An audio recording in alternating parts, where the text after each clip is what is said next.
Sziasztok!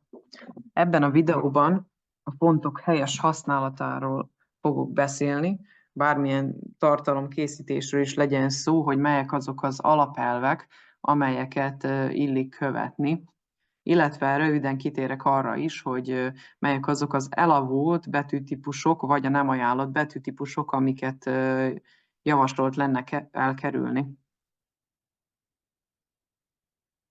Ezen a dián nagyon jól látható, hogy amilyen betűtípust fogunk választani, olyan üzenetet fogunk küldeni a fogyasztók felé. Tehát lehet ez egy kedves üzenet, ahogy a baloldali képen látható, illetve a jobboldali képen látható, hogy lehet egy félelmetes üzenet is. Mitől lesz egy font jó? Tehát elsősorban legyen olvasható. Aranyszabály, hogy igyekezzünk elkerülni a kézírásos fontokat, illetve azok egy esetben használhatóak, ha valakinek a nevét szeretnénk kiírni. Tehát abban az esetben lehet egyedül használni, egyébként nem javasolják.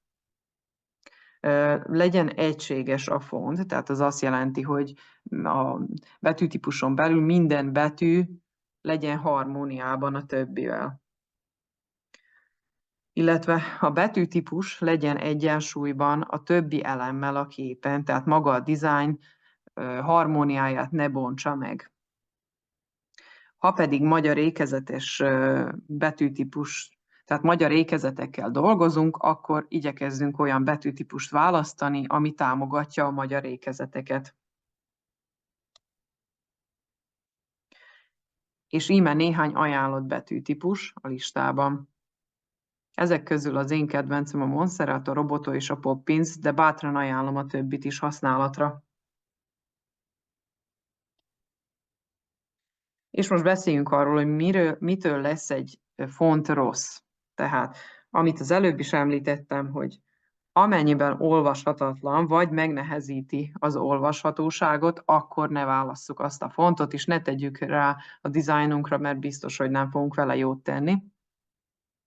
Ne válasszunk unalmas fontokat, illetve olyat, amiben mindenhol belebotlunk, tehát ilyen a Times New Roman és az egyéb elcsépelt fontok. Ügyeljünk arra, hogy a választott betűtípus harmóniában legyen a többi elemmel. Ez azt jelenti például, hogyha egy gyerekeknek szóló plakátot készítünk, akkor oda ugye egyfajta betűtípust fogunk használni, és másmilyet fogunk használni egy felnőtt oktatásra vonatkozó plakáton. És íme néhány nem ajánlott betűtípus. Ezek mellett van még egy csomó, ugye, ami nem ajánlott, de ezeket semmiképp se használjuk. Tehát ilyen például a Comic Sans, a kézírásos, az ilyen speciális, gótikus stílusú betűtípusok és a többi. Tehát figyeljünk oda, amikor betűtípust választunk, hogy ezeket elkerüljük. És íme néhány aranyszabály, ami szerint kellene kiválasztanunk a megfelelő betűtípust. Tehát elsősorban döntsük el, hogy ki a célközönség, milyen korosztálynak készül, milyen speciális tehát igényeknek kell, hogy megfeleljen az adott dizájn, és ennek tudatában válasszunk. Aranyszabály, hogy egy dizájnon belül ne keverjünk háromféle különálló betűtípust. Tehát ezt én még leszűkíteném 2-re, tehát inkább 2-től többet ne használjunk semmiképp.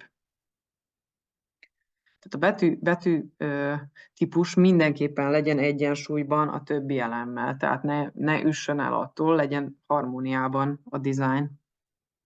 Illetve, amire még majd más videókban bővebben ki fogok térni, tehát a szövegeink a dizájnokon mindenképpen lehetőség szerint legyenek vagy jobbra, vagy balra, vagy középre igazítva, de ne legyen ez sosem keverve. Tehát így röviden ennyi. Ezek azok, amikre így nagyon ajánlott odafigyelni, amikor a design, tehát egy betűtípust választunk egy adott dizájnhoz.